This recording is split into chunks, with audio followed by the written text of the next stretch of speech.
Tahorat qilayotgan odam, ibodat qilayotgan odamning maqomida bo'ladi. Tahorat bilan uxlagan odam tahoratlik holatda uxlasa, nafaslari tasbih bo'ladi degan, uyqusi ibodat bo'ladi degan, o'sha holatda o'lib qolsa shahid bo'ladi degan. Tahoratlik odam fayzlik odam dedilar, fazilatlik odam dedilar. Birodarlar, betahorat odam ham yirtqichlar bilan barobar ekan. Odam tahoratli yursin. Tahoratlik odamni ishi 5, ishi oldiga boshlaydi dedilar.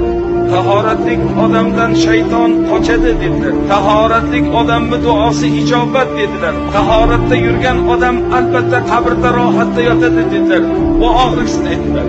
Tahoratda yurgan odam haq janob Rasulullohning shafoatlariga nosib bo'ladi, noil bo'ladi dedilar.